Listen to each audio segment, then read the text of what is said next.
Alhamdulillah. Alhamdulillahilladzi an'amana bi ni'amin katsirah wa akmalaha bi ni'matis sihhah wal afiyah wa ajalluha nikmatul imani wal islam.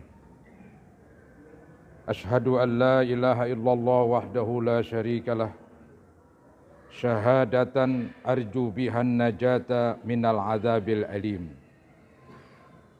Wa ashhadu anna sayyidana wa nabiyyana Muhammadan abduhu wa rasuluh wa habibuhu wa khaliluh bima yuslihul khalqa fid dunya wa bima yursiduhum ilal hudal amim. Allahumma salli wa sallim wa barik ala sayyidina wa maulana Muhammad wa ala alihi wa sahbihi wa man salaka manhajahul qawim. Amma ba'd. Faya ayyuhal muslimun, usikum wa iyaya bitaqwallahi wa ta'atih, faqad fazal muttaqun wa khasiral kafirun. Hadirin kaum muslimin rahimakumullah, segenap jamaah Masjid Jami Al-Ittihad yang saya muliakan. Mudah-mudahan kita termasuk yang dimuliakan oleh Allah Subhanahu wa taala di dunia dan di akhirat. Amin ya rabbal alamin. Syukur alhamdulillah, di siang Jumat ini Allah masih memberikan kepada kita kesehatan, kesempatan dan kekuatan sehingga bisa hadir untuk kembali mengikuti sholat Jumat. Mudah-mudahan kehadiran kita, sholat Jumat kita dan seluruh amal ibadah kita, baik yang sudah ataupun yang akan, mudah-mudahan diterima dan diijabah oleh Allah Subhanahu wa taala. Semoga dengan kemurahan Allah diampuni kekurangan, kesalahan dan dosa-dosa kita, dan semoga terus kita memohon agar selalu diberikan ilmu yang bermanfaat. Amin ya rabbal alamin. Hadirin kaum muslimin rahimakumullah, Allah Subhanahu wa taala telah berfirman di dalam Al-Quran, wa in ta'uddu nikmatallahi la tuhsuha, yang artinya apabila kamu menghitung nikmat-nikmat Allah, maka kamu tidak mampu menghitungnya. Memang benar saudara-saudara, nikmat Allah begitu banyak ya. Mulai dari kita bisa memandang dengan mata kita, sampai kepada nikmat yang lain ya. Bisa bergerak ke sana kemari, bisa mendengar, bisa berbuat. Ini semuanya adalah nikmat-nikmat Allah. Saya ingin menyampaikan ada satu nikmat yang namanya nikmat bisa melihat. Saudara, mata ini Allah ciptakan buat kita untuk melihat sesuatu yang baik, bukan melihat sesuatu yang buruk. Maka pengertian bersyukur diberikan nikmat mata, yaitu mempergunakan mata tersebut sesuai dengan peruntukannya. Peruntukan mata Allah ciptakan untuk melihat ciptaan-ciptaan Allah yang ajaib-ajaib, yang besar-besar seperti bumi, matahari, langit dan sebagainya, agar iman kita makin bertambah kepada Allah. Kemudian juga melihat segala sesuatu yang kita butuhkan untuk melihat dalam kegiatan kita. Karena kegiatan kita sulit ya, dilaksanakan dengan baik tanpa bisa melihat. Apa jadinya saudara-saudara bila mana tiba-tiba kita nggak bisa melihat? Bukan main beratnya kalau begitu. Dunia menjadi gelap. Apapun yang kita kerjakan susah. Bahkan untuk membantu orang lain tidak bisa. Untuk diri sendiri pun susah saudara-saudara kalau kita tidak bisa melihat. Jadi melihat ini merupakan nikmat yang paling besar. Dia akan terasa kalau kita nggak bisa melihat. Ya mudah-mudahan kita selalu mengharap semoga Allah Subhanahu wa taala memelihara anggota-anggota kita termasuk anggota mata sehingga bisa melihat terus sampai akhir hayat. Hadirin kaum muslimin rahimakumullah, di antara yang dilarang ya untuk kita manfaatkan dan kita pergunakan mata kita, yaitu melihat lawan jenis.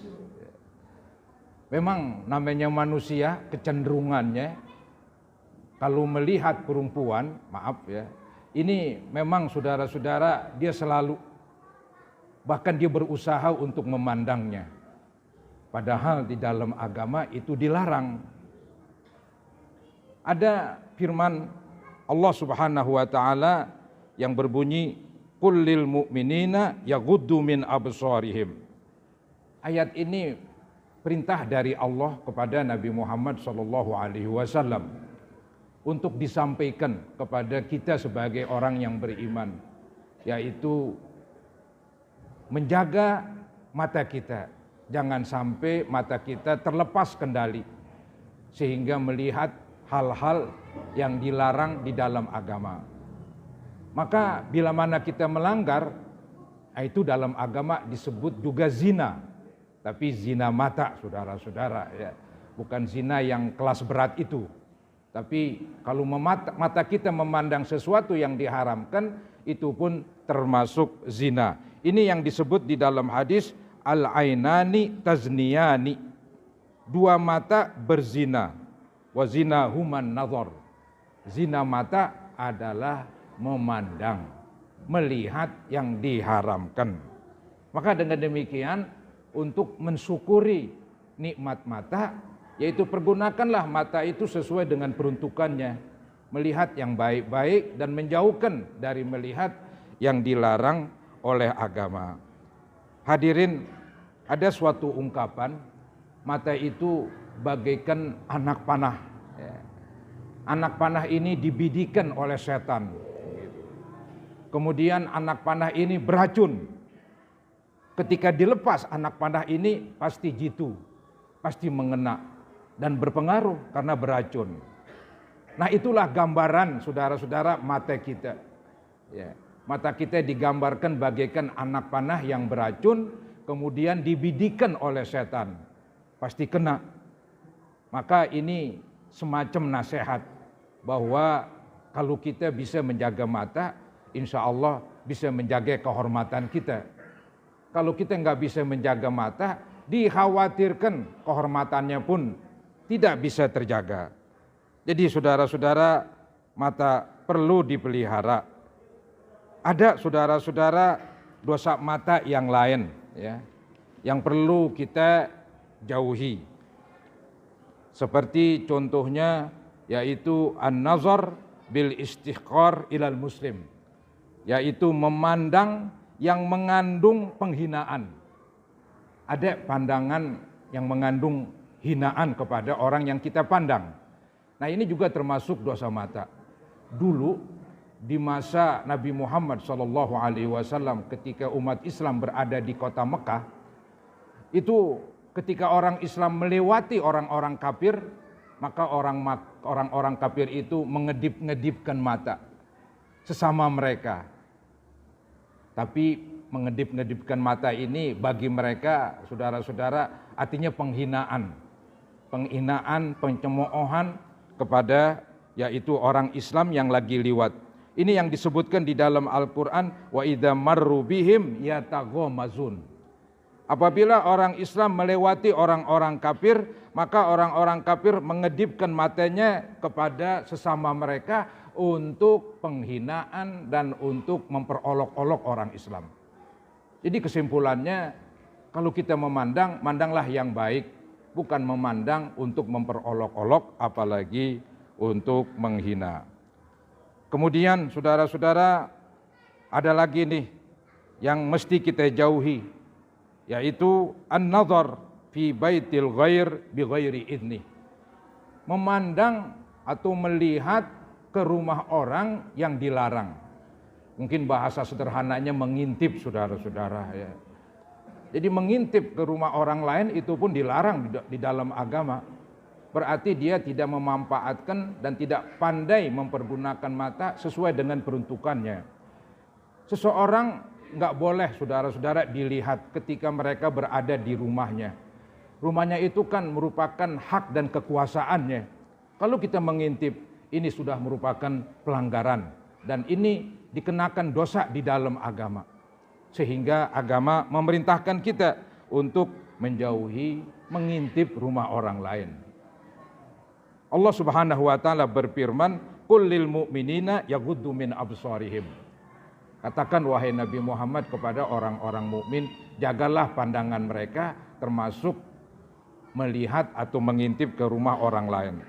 Bahkan saudara-saudara, di dalam hadis diterangkan, seandainya yang punya rumah tidak rela, anggaplah ketika seseorang mengintip, dia congkel matanya. Nah, ini yang punya rumah tidak dosa di dalam agama. Sampai begitu hukumannya. Ini diterangkan di dalam hadis riwayat Imam Nasa'i. Manit tola'a fi baiti qaumin bi ghairi iznihim. Barang siapa yang mengintip ke rumah orang tanpa izin mereka, faqafa'u ainahu, maka mereka congkel mata orang yang mengintip, bala diyatalahu wala qisasa. Maka orang yang mencongkel tidak dikenakan denda, bahkan tidak dihukum balas. Kan di dalam agama ada yang namanya kisos, hukum balas. Yang menyongkel, dicongkel lagi. Tapi ini enggak berlaku, saudara-saudara. Karena kesalahannya pada orang yang mengintip, bukan pada tuan rumah.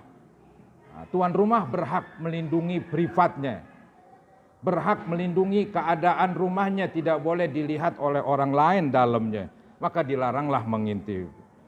Kemudian ada lagi ini dosa mata, yaitu an-nazar ila syai'in akhfahu bi ghairi idnih, yaitu melihat sesuatu milik orang lain. Seseorang yang di dalam dompetnya ada sesuatu, kita nggak berhak menggeledah, nggak berhak membuka dompet seseorang. Atau seseorang punya tas, di dalamnya ada sesuatu, juga tidak berhak. Kecuali mungkin yaitu orang-orang yang memang diperintahkan untuk menggeledah. Itu lain hal, saudara-saudara. Tapi bagi kita nggak ada itu, untuk yaitu melihat ya apa yang terdapat di dalam misalnya tas atau dompet seseorang. Itu hak mereka, hak privat mereka. Kita nggak berhak untuk mengaduk-ngaduk mereka.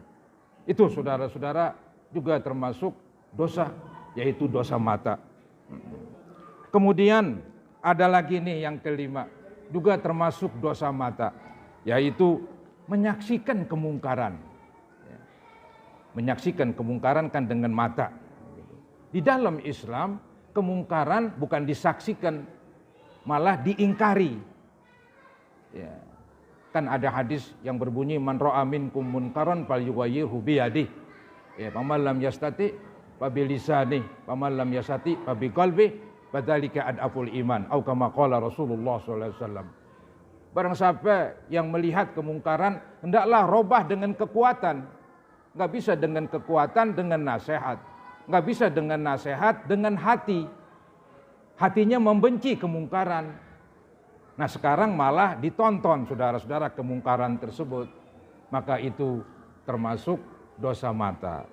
Jadi banyak lagi, saudara-saudara, dosa-dosa mata. Kita harus pelihara ini mata. Kita bersyukur atas pemberian nikmat mata. Kita jaga. Caranya bagaimana? Jangan sampai kita pergunakan hal-hal yang dilarang oleh agama seperti yang tadi saya sebutkan. Ya, mudah-mudahan Allah Subhanahu wa taala senantiasa memberikan taufik kepada kita sehingga kita bisa melaksanakan perintah-perintahnya dan bisa meninggalkan larangan-larangannya. Amin ya rabbal alamin.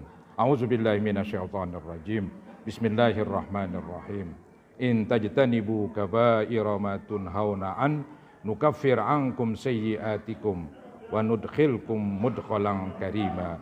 Barakallahu li wa lakum bil Qur'anil azim wa nafa'ani wa iyyakum bima fihi minal ayati wa zikril hakim wa taqabbala minni wa minkum tilawatah innahu huwas samiul alim. Aqulu qawli hadza wa astaghfirullah li wa lakum wa liwalidayya wa liwalidikum wa li jami'il muslimina wal muslimat wal mu'minina wal mu'minat fastaghfiruhu innahu huwal ghafurur rahim.